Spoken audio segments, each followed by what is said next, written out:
Good morning, South Beach.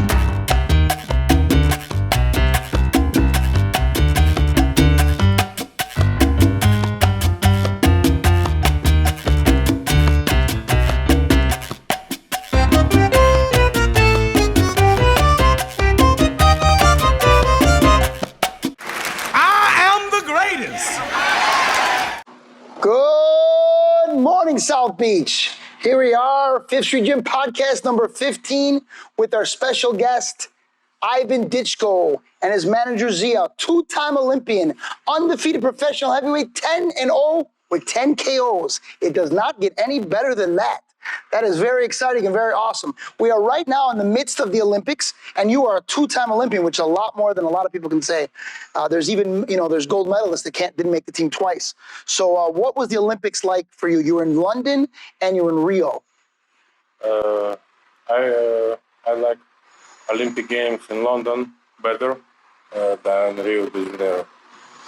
And what did you like about London? What was? Because I was young, and this was for me first time, and I had a lot of emotion. Sure, very exciting. I would imagine coming out there for the first time. What made you in the beginning? What made you first want to become a boxer?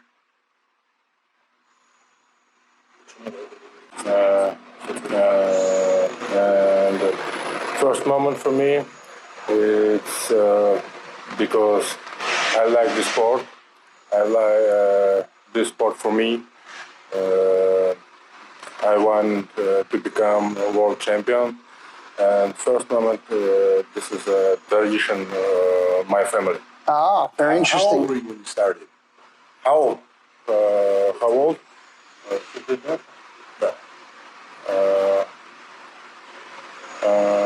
I start to play boxing 15 years. 15 years old? 15 years old. And, it's funny, just people don't know, he's from Kazakhstan. So he's doing the interview in English. I cannot speak Kazakhstan, and I cannot speak Russian. So the poor guy is forced to practice his English here today.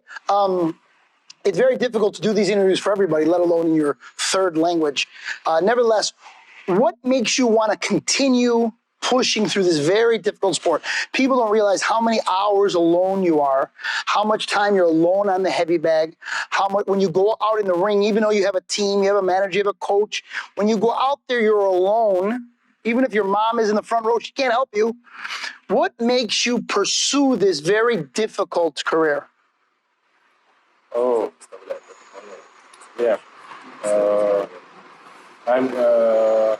I already to do it a long time, and just I like the sport. I like my deal. I like my business, and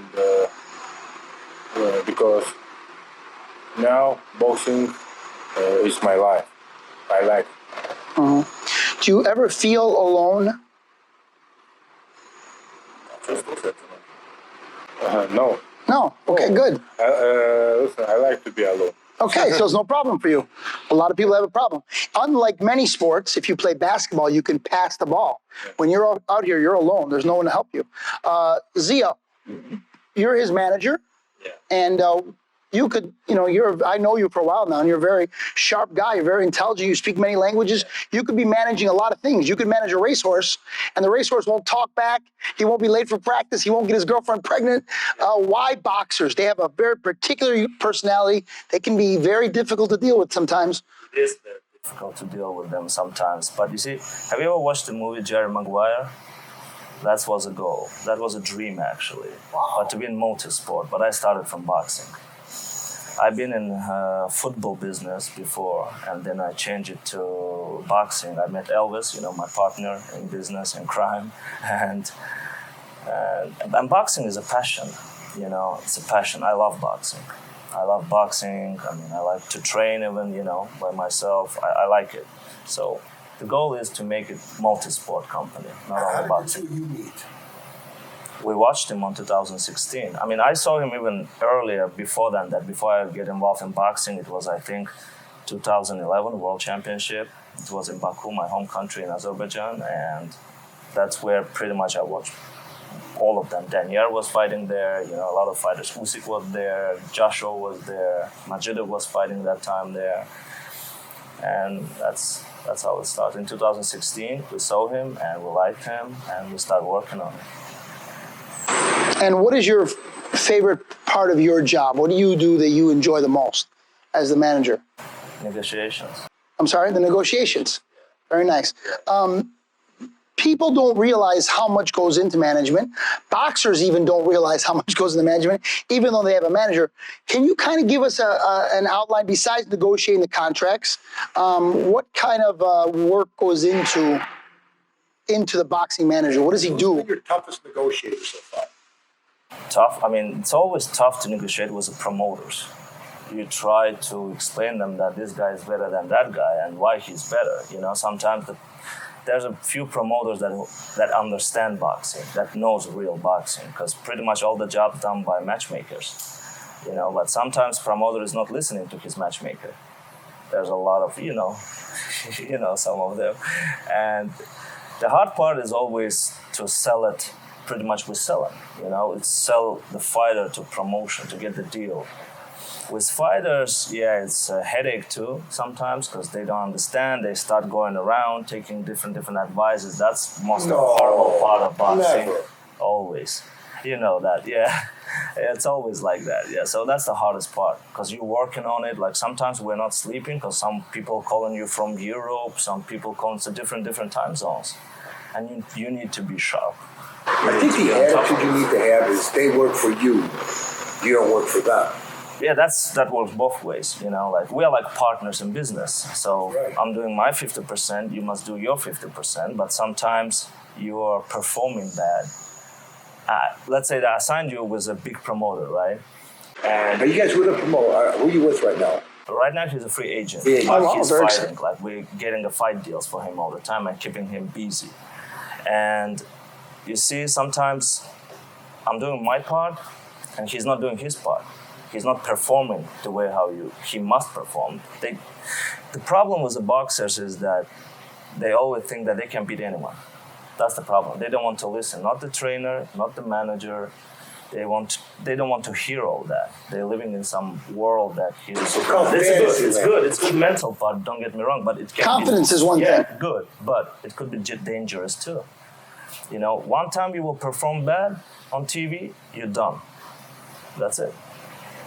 I've heard promoters tell me to my face, I'd rather have your fighter lose exciting than win boring. Yeah. Because we're not going to have him back. Yeah. Who is your favorite fighter of all time?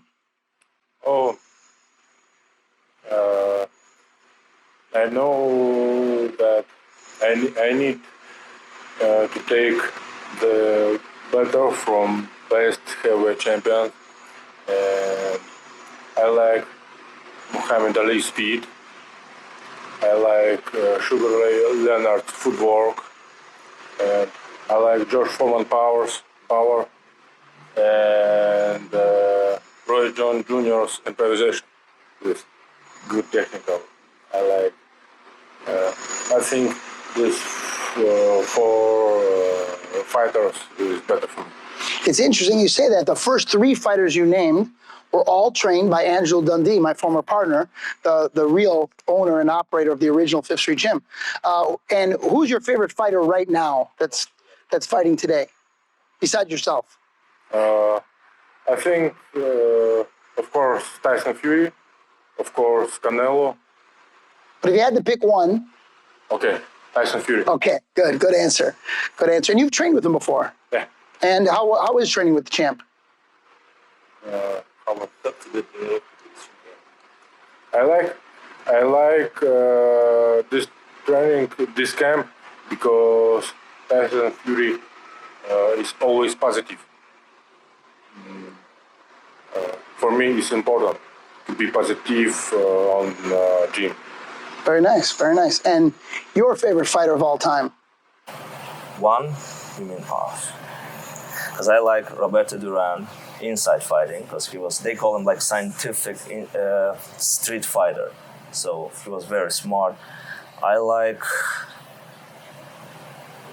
I think I will stop on That's a great pick. Arguably the greatest fighter of all time. Yeah. And right now, fighting today, who's your favorite? Canelo. Canelo. Yeah. Oh, You get a lot of Canelos. yeah. Canelo is a big, big, technique, his technique, the way Manny how he's Pacquiao thinking, beat IQ. Errol Spence. What's happening? Manny What's that? Nothing's happening. Manny Pacquiao. Does he beat Errol Spence? It's a hard question for me. I mean, I still believe that it's a 50-50 fight. Everything could happen. Yeah. He has a huge experience, and doesn't matter if he's 42. I think he's 42, right? Doesn't matter, man is still there. But Errol Spence, younger, he know how to box as amateur. Like, if you watch his fight against Mikey Garcia, what he did pretty much all 6 rounds, he was moving around like amateur, stopping him with a jab. But at the same time, he has a power. He's He can bigger. stop you. He's bigger. Yeah, much bigger. Yeah. I'm going to go on a limb. I think Pacquiao's going to stop him. Wow, that's a limb. I think that Errol will stop him in the end, like in latest Errol. rounds. I guess we're going to find out. We also have the big heavyweight fight coming up. We have Tyson Fury is going to fight again with Deontay Wilder. What do you think's going to happen? That's the Fury the older. Yeah. Fury. Of course, Fury. KO? Yeah. Yeah. I think this will be like last fight. Yeah. Do you think they'll ever get Anthony Joshua and Fury in the same ring? Will they ever make this fight? I think Tyson Fury has better technique. And sorry. It's okay.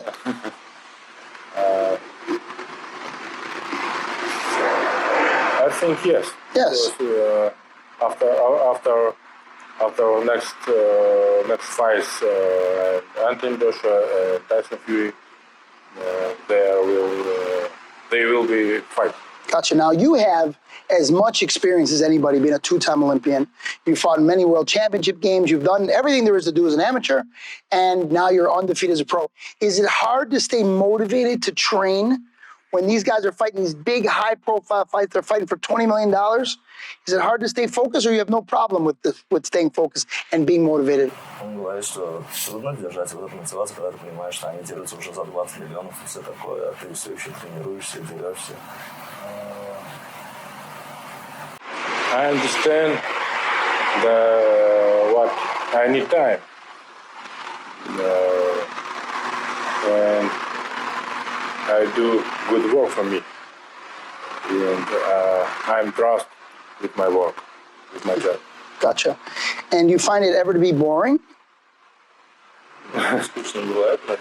No. No, that's great. I mean, they say if you love your job, you never have to go to work. So that's unbelievable for you. Do you find the day-to-day monotony of the schedule of fights being postponed? Does that get to you? Yeah, of course, because it gets him first. Yeah. And it's like, it's like a wave. It's coming to me after that. Yeah. Of course, because you want your fight, because he's training, he's in the camp, right? The last time, 3 times his fight was postponed. 3 times. And he started training in January, and he just fought in July 10th. Yeah, it's a long camp. Yeah. At what point do you or him, do you think that he'll be ready to fight a top 5, top 10 guy? How long? For me, I think that he needs still like 5-6 fights, so we will be more confident, and he will be more confident in himself, because you can't rush yourself with the heavyweights. As you know, it's a building stage. It took sometimes like 5 years, 4 years to build the fighter, especially heavyweights, because it's different than building other guys, more lighter guys, little guys, let's say. So I think like 5-6 fights, he will be ready for some good name. His record already has some very experienced fighters. He's fighting guys with, triple the fights that you have. When you get in there, your size, your strength, your athleticism obviously is enough because you're 10-0 with 10 knockouts. Do you notice how experienced? Can you tell when you're looking at these guys how experienced they are? Do they bring something different to the ring?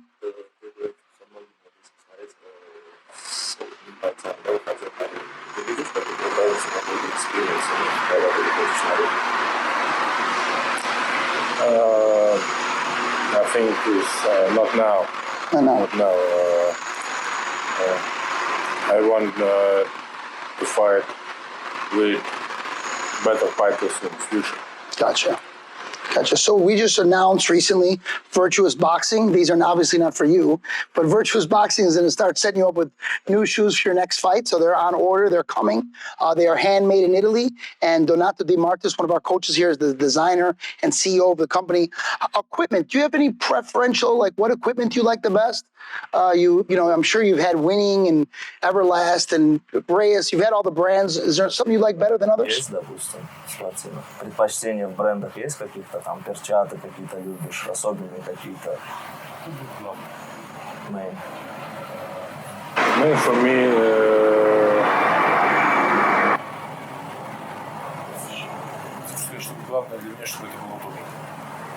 The main thing for him is that it's comfortable. It must be comfortable. Of course. So these are going to be made just custom for you, so they're going to be the most comfortable. But as far as gloves go, do you have a favorite glove you wear? Most comfortable? no. Not many gloves can even fit for that matter. Go ahead, Tom. I was gonna say, have you ever been hurt? Sparring or in a fight? Have you ever been hurt? Have you ever been wrapped? Have you ever been... Когда на тебя болтанули на спарринге или где-то? Of course. This I am heavyweight.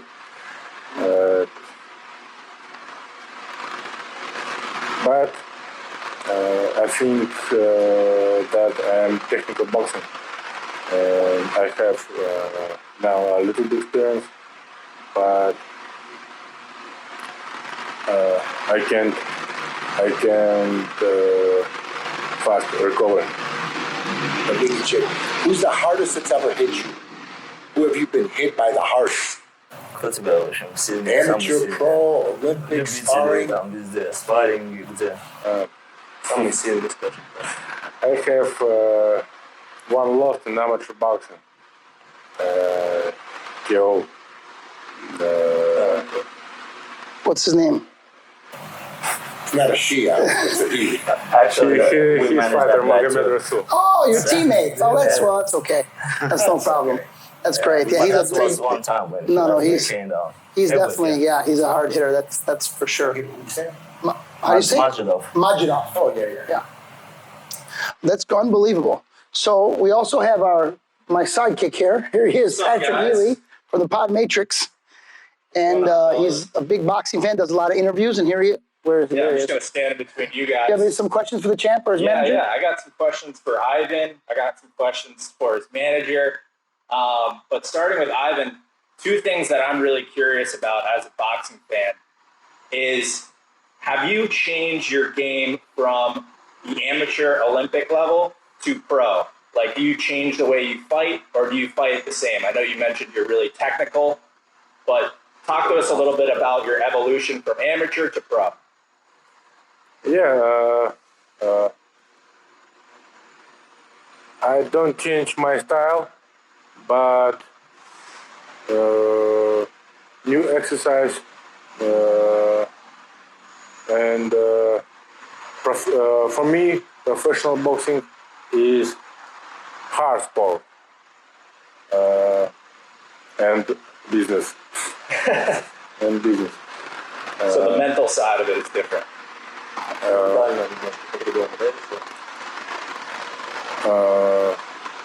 Here's a lot of rounds. Here's other Different pace. different pace, and strong punches. Yeah. Smaller gloves. Yeah. Yeah, more to deal with. And then the other question I had for you is a fellow countryman of yours, Triple G. Talk to me about him, because he's such a legend in the sport of boxing. Of course, comes from where you come from. Is he an inspiration for you? A guy that you want to try to get to his level?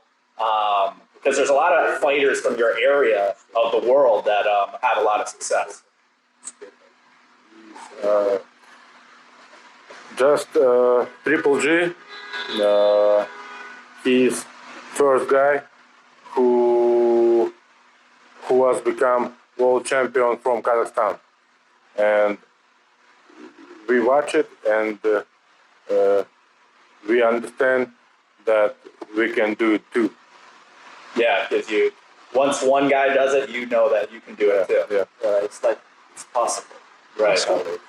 I have a question. When you had a hard day of sparring, you had a hard day of training, you go to sleep at night, you wake up the next day, your body is sore, your lip is swollen. It's time to wake up and do it again.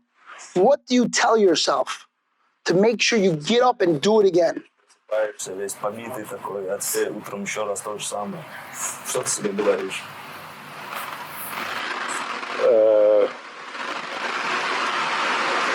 Just I'm happy. Okay, all right. He doesn't want to be a buster. I like it. That is a great answer. I'm going to try it tomorrow morning because sometimes I don't feel like getting out of bed either. So I think that goes for everybody. I think no matter what your walk of life is, it's hard, but yours is extreme. I mean, it's tough sometimes to go to the office. It's tough sometimes to go to your job. It's tough for me to hold pads for these hard punchers, but to go there and know the punch isn't coming to your hands, coming to your face is very tough. It takes a lot of internal motivation and fire, and it's impressive that you stay consistent all the way through the amateurs to have an undefeated record. As a manager, is getting him to 20-0, is that the magic number where he can really make money, or it's not as important as it used to be? 20-0, it's not even about money. 20-0 is about that experience, every time to change the level of the opponent. So, yeah, we will know that, okay, so he's ready for big fights, and now he's ready to make that big money. Because it's not even about making it, it's all about maintaining it. It's not like the goal is not to be one-night champion. The goal is to be there, reign there, be like real champion, heavyweight champion, like Klitschko did it. For so many years, he was the champion of the world. Klitschko was a smart businessman because, he lost Ross Purity, he lost to Corey Sanders, and he came back and he had, 10, 15, whatever defenses. Yeah. So it was very smart. That was the business aspect of it. But eventually he fought somebody his size and, he was a lot older at the time. Yeah. But nevertheless, so... If I could hop in real quick, again, I just have a question for you as a manager in boxing right now.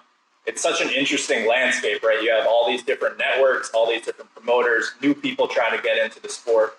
For you, in guiding Ivan's career, how do you determine where you want to see him fight next on certain networks or work with certain promoters? How do you determine what is best for your fighters?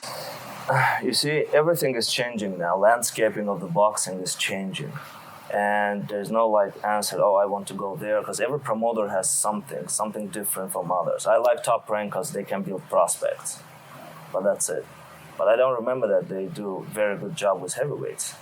That's another thing, Matchroom boxing is different. They have their own some pros and cons, And TV perspective, of course, everybody wants to be on ESPN, on Showtime, on big TV platforms, so people can, recognize you.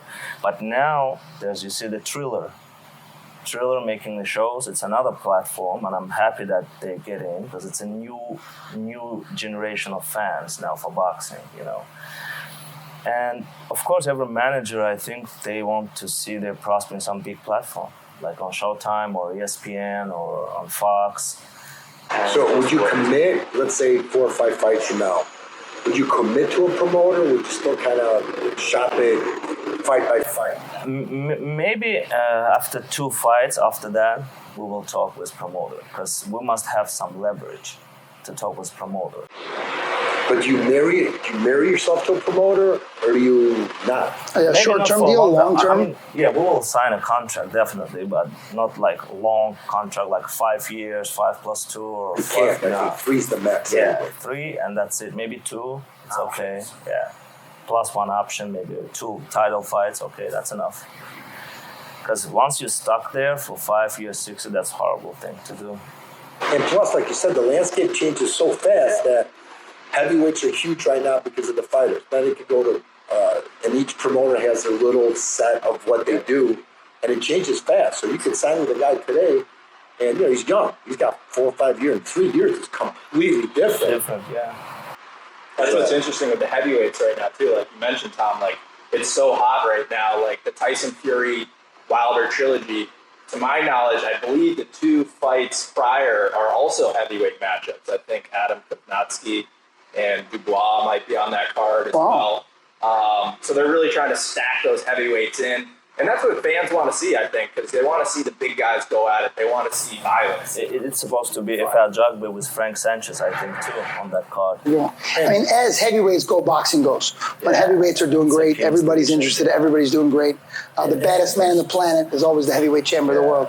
And this is, I don't know, if you ever watch this, it's stupid. But this goes to show you how stupid these people are. You had Joshua was undefeated. All these people are undefeated. They would have made millions and millions of dollars, but they couldn't put the fight together. Joshua's lost, Wilder's lost, and Fury's the one that's undefeated. But when they were both undefeated, they used every excuse in the book, and he says it all the time with the promoters. Which leads me to believe, are they really that smart, these people? I mean, think about it. Yeah, 200 which could have made millions of dollars, they both lost. Actually, I was waiting that fight so much, meaning the Deontay Wilder, Anthony Joshua, when they were undefeated. It was like a dream fight. It would have been $100 million fight easily. Yeah, well, sometimes the promoters do something different. You know? I mean, it seems like they seem to be intelligent people. They're very successful. They're a lot more financially successful than I am. That being said, I think it's their greed. I think that they think that if they get a couple more fights, a couple more wins here and there, they can make it a $200 million fight because I just think greed gets in their way. Then maybe they try to protect that fighter because you know that he will bring them more and more. But they both lost anyway. Yeah, so they lost. Yeah. I mean, they lost anyway. Yeah. You know what I'm saying? Yeah. Yeah, I often lost to a 208-pound, I mean, I know he's a great fighter, but great amateur. But you look at the two of them, lost to a bad guy, and basically Wilder lost to great fighters, but the two of them would have been just a great fight. It may not even ever happen anymore, but... Well, what do you guys think about Usyk now versus Joshua? I mean, Usyk was an Olympic gold medalist, amazing amateur background, had a undefeated stint at cruiserweight. Now he's fighting Joshua. Like, Ivan, do you think with his skill set, he's coming from a similar part of the world, has he got a shot against Joshua? He's going to be a much smaller guy. I think this is a hard question for me because I know Usyk is very, very technical boxing. Did you ever spar Usyk? Have you ever sparred him? In amateur. Amateur, a long time ago. And but Joshua is big fighter, and I think Joshua will win. I mean, it seems like that the judges won't let Joshua lose unless he gets knocked out. They fighting in Of course. So there you go. She's gonna have to shoot him to beat him. Yeah. Is it difficult fighting a shorter guy? Sorry. But Usyk has a chance. Yeah. Maybe a split decision. Yeah, that's a good question. You're 6'9" and 240 pounds. Sometimes you have to fight shorter heavyweights. Is it difficult to fight a short heavyweight? Or just weird? It all depends on the style of the fighter. Yeah, if he's good enough or not. Do you prefer a style? Is it good for you to get another technical fighter, or you like to fight brawlers and just outsmart them? Тебе нравится больше именно техническим боксером. Yeah, interesting. Very good. Okay, any more questions, gentlemen? Oh, we have the champ here? Maybe wrap it up with some talk around the Olympics currently. I know, is there a Kazakhstan guy right now? I think I saw him maybe fighting for the bronze medal. But maybe, what are your thoughts on the Olympics right now? There's been some controversy around the judging. I know that's always a popular topic. But yeah, give us your thoughts on the Olympic scene right now. Maybe some guys you know that are still fighting and looking to get a medal. Олимпиаде и в олимпийском боксе, может, кого-то знает. For me now, interesting only pro boxing. And not only boxing itself. I watch on Instagram. Yeah. I don't watch whole fight. Gotcha. So they changed. When you fought in 2012, did you have headgear? Did they wear headgear in 2012? But In London, did you wear headgear? in London, Yes. Yeah, headgear. And in Rio, no headgear. No. And what do you think about them to make that change? Good or bad? I like with those. Without, yeah. If I was as tough as you, I would like without as well. When you were in 2012, did you meet Muhammad Ali? Because he was at the Olympics in London. Did you get a chance to meet him? No. Yeah. I watched it. Because you didn't have that. I watched it when he did over. Yeah, he fired up. Yeah. It was very emotional. Yeah, of course. It's Muhammad Ali. Like, they all grew up on him, you know. Especially the Soviet Union fighters, he admired him like he was for them God. Yeah. It's funny, his style is so unlike their style. Their style is kind of the opposite. Yeah. But yet he's an idol of everybody's. Yeah. Yeah. Do we have any Azerbaijanians coming up? Well, we were thinking that will be heavyweight, but he lost to his second fight in Olympic Games. It was a very controversial decision, no? No. I'll be honest with you. These Olympic Games, the judges and all that, perfect. 2016 was controversial. 12 was controversial, and every Olympic before. And the reason, because AIBA is not in charge. The Olympic Committee now runs it. So it's different. It's very unpredictable, but that's nice. That's beautiful. More fair. Yeah. American fighters now in final. Keyshawn Davis in final. Before, they will never make it. Yeah. But we haven't won a gold since 2004. Yeah. Since Andre Ward. Yeah, very good. The last one was Andre Ward. Very nice. Gentlemen, questions? Okay, so here we go. This is our little wrap-up. Another great episode.